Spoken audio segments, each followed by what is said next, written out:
Big pass நிகழ்ச்சி நல்லா கவனிச்சிங்கன்னா மக்கள் பிரச்சனையை மிக தீவிரமாக போராடிக்கிட்டு இருக்கும்போது ஊடகங்கள்லாம் அதை பேசிக்கிட்டு இருக்கும்போது ஊடகங்கள் நீங்கள் நான் மக்கள் பஸ் ஸ்டாண்டில் எல்லா இடத்துலையும் அதை பற்றி பேசுகிறது மாற்றினதே ஒரு ப்ரோ பிஜேபியாக தான் நான் கருதுகிறேன். இதை இட்லின்னு சொன்னால் சட்னியே நம்பாதுங்கிற மாதிரி கமலஹாசன் பற்றியான இந்த விவாதம் எல்லாமே ஒரு திட்டமிட்டது. அதனால் அவரோட அதிமுக விமர்சனம் என்பது அது லஞ்சத்துக்கு ஊழலுக்கு எதிரானதுங்கிறத விடவும் அது பிஜேபிக்கு ஆதரவானதாக இருக்கிறதா தான் எனக்கு தோணும்.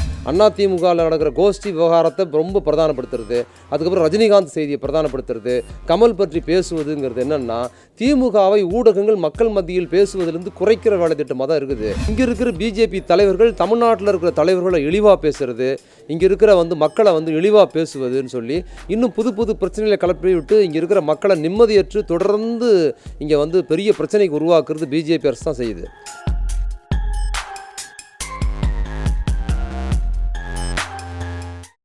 நடிகர் கமலஹாசனுடைய அரசியல் பேச்சு பற்றி உங்களோட கருத்து என்ன?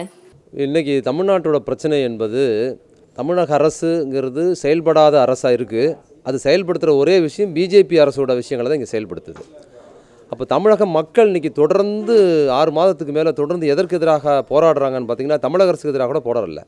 மதுவிலக்கு விஷயத்துக்கு ஒரு விஷயத்துக்காக மட்டும்தான் தமிழக அரசுக்கு எதிராக போராடுறாங்க. மீதி எல்லா போராட்டங்களும் ஜல்லிக்கட்டில் ஆரம்பித்து நெடுவாசல் பிரச்சனை வரைக்கும் இன்றைக்கி அந்த கிராமத்தில் எரிவாயு குழா பிரச்சனை வரைக்கும் நீங்கள் தொடர்ந்து தமிழகம் முழுக்க மோடி அரசு கொண்டு வந்த திட்டங்கள், ரூபா நோட்டு பிரச்சனை, இன்றைக்கி ஜிஎஸ்டி விவகாரம், விவசாயிகளோட போராட்டம்னு சொல்லி தமிழகமே தொடர்ந்து கொந்தளிப்பாக இருப்பதற்கு காரணமாக மோடி அரசும் பிஜேபியும் தான் காரணமாக இருக்குது. அதுபோக இங்கே இருக்கிற பிஜேபி தலைவர்கள் தமிழ்நாட்டில் இருக்கிற தலைவர்களை இழிவாக பேசுகிறது, இங்கே இருக்கிற மக்களை இழிவாக பேசுவதுன்னு சொல்லி இன்னும் புது புது பிரச்சனைகளை கலப்பி விட்டு இங்கே இருக்கிற மக்களை நிம்மதியற்று தொடர்ந்து இங்கே பெரிய பிரச்சனைக்கு உருவாக்குறது பிஜேபி அரசு தான் செய்யுது. அப்போ கமல் கருத்து சொல்கிறதாக இருந்தால் இந்த மக்கள் போராட்டத்தோடு சேர்ந்து தான் அவர் சொல்லணும். அப்போ என்ன சொல்லியிருக்கணும், இந்த மாதிரி பிஜேபி அரசு தொடர்ந்து இந்த மாதிரி செய்யுது, அப்போ இது சரியில்லை, கண்டனத்துக்குரியதுன்னு சொல்லிவிட்டு அதற்கு பிற்பாடு தமிழக அரசையும் சேர்த்து சொல்லியிருந்தாருன்னா அது ஒரு நியாயமாக நம்ம ஒத்துருக்கலாம். மாறாக அவர் என்ன பண்ணுறாருன்னா பிரதான பிரச்சனையை குறித்து கவனத்துக்கே போக மாட்டுறாரு. அது குறித்து மறைமுகமாகவோ ஜாடமாடையாக கூட பேசுகிறத தவிர்க்கிறாருங்கிறத விடவும் திட்டமிட்டு தவிர்க்கிறாரு. திட்டமிட்டு தவிர்த்துட்டு இங்கே இருக்கிற தமிழக அரசுங்கிற ஒரு மத்திய அரசோட செயல் திட்டங்களை இங்கே அமல்படுத்துகிற தமிழக அரசு விமர்சிக்கிறதுங்கிறது அது ஒரு திட்டமிட்ட செயல். அதில் அவர் என்ன பண்ணுறாருன்னா ஏறக்குறைய அப்போ இந்த நிலைப்பாடு பிஜேபிக்கு ஆதரவான ஒரு நிலைப்பாடு மாதிரி தான் அவர் செயல்படுறாரு. இப்போ தமிழகத்தை இன்னும் மீண்டும் குழப்ப வடிவம் கொண்டு வர்றது, இங்கே மக்கள் போராடுற விஷயத்துலேருந்து அவங்களை மடைமாற்றி பிஜேபிக்கு எதிராக விவசாயிகளும் மாணவர்களும் போராடுறதுலேருந்து அவங்கள மடைமாற்றி மாறாக தமிழக அரசுக்கும் இவருக்குமான பிரச்சனையை ஊடகங்கள் பேசுவது, வேறு விஷயங்களில் கவனத்தை திருப்புவதுங்கிறது தொடர்ந்து செய்கிறாரு. அவரோட இதை நீங்கள் எப்படி புரிஞ்சிக்கணுன்னா அவரோட அந்த பிக் பாஸ் நிகழ்ச்சி அதை தான் செய்யுது. பிக் பாஸ் நிகழ்ச்சி நல்லா கவனிச்சிங்கன்னா மக்கள் பிரச்சனையை மிக தீவிரமாக போராடிக்கிட்டு இருக்கும்போது ஊடகங்கள்லாம் அதை பேசிக்கிட்டு இருக்கும்போது ஊடகங்கள் சடார்னு ஒரு நாள் கைவிட்டுட்டு எல்லாமே பிக் பாஸ் பற்றி பேசுகிறதுக்கு ஊடகங்கள் நீங்கள் நான் மக்கள் பஸ் ஸ்டாண்டில் எல்லா இடத்துலையும் அதை பற்றி பேசுகிறது மாற்றினதே ஒரு ப்ரோ பிஜேபியாக தான் நான் கருதுகிறேன். அதனால் அவரோட அதிமுக விமர்சனம் என்பது அது லஞ்சத்துக்கு ஊழலுக்கு எதிரானதுங்கிறத விடவும் அது பிஜேபிக்கு ஆதரவானதாக இருக்கிறதா தான் எனக்கு தோணுது. கமல்ஹாசன் மாநில அரசை விமர்சிக்கிறதால பாஜகவினர் பதறி போய் கமலை எதிர்க்கிறதுக்கு என்ன காரணம்? பிஜேபி பல முகங்கள் அவங்களுக்கு இருக்குது. நீங்கள் இவர் ஒருத்தர் பேசுவார், அப்புறம் பார்த்தீங்கன்னா பொன் ராதாகிருஷ்ணன் கமல்ஹாசன் ஆதரிப்பார். அதனால் ஒரே கருத்தில் அவங்க இருக்கிறாங்க. இப்போ அதே மாதிரி தமிழிசை சவுந்தரராஜன் வேறு வேறு கருத்துக்கள் அவங்க வெவ்வேறு விஷயங்களில் பேசியிருக்கிறாங்க. நான் என்னென்னா இப்போ அதோட ஐடியாலஜியை நான் சொல்கிறேன். இவ்வளோ பேசுனதுக்கு பிற்பாடு கூட நீங்கள் இப்படி எடுத்துக்கோங்களேன், பிஜேபி சேர்ந்த தமிழக தலைவர்கள் மிக மோசமாக கமலை விமர்சிக்கிறாங்க. அப்போ கூட அவர் பிஜேபிக்கு எதிராக பேச மாட்டுறாரு. ஏன் பேச மாட்டுறாரு?